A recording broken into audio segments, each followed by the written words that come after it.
po, pagpalang araw po sa inyo mga kapatid, no? Usapang Saturnians po tayo. Sa lahat ng mga nanonood sa atin dyan, ay shoutout po sa inyo, magpalang araw po. Binabati ko po pala yung mga kasama natin dyan, na mga kumbatero at kumbatera sa buong mundo. Sa mga baguhan ay welcome po kayo.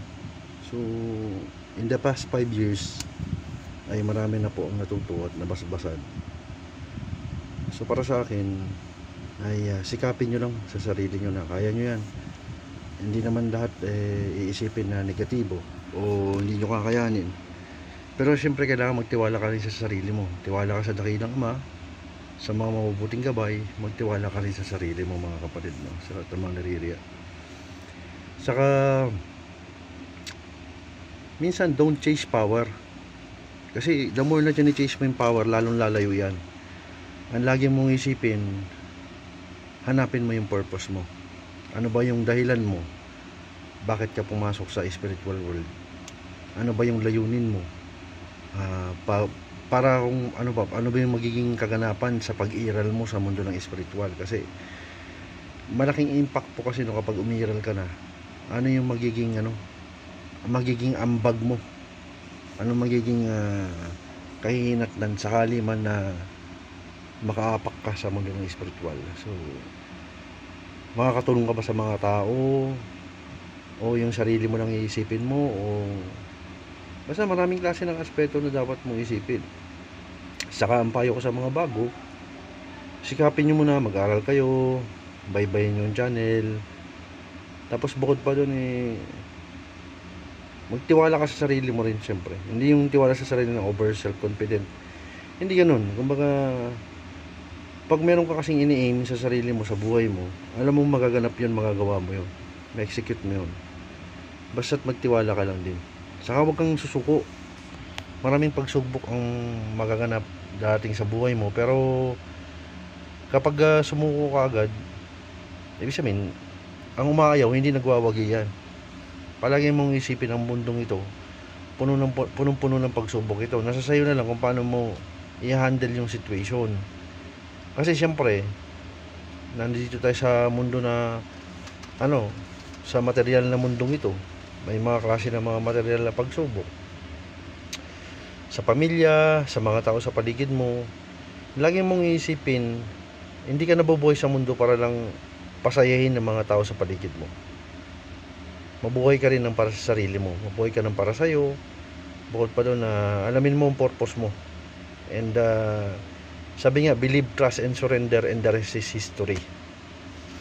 Gamitin mo yung oras, panahon mo sa pagtuklas ng mga kakayahan na meron ka. At alam ko, naniniwala ako sa mga taong naririyan na nakikinig, nanonood.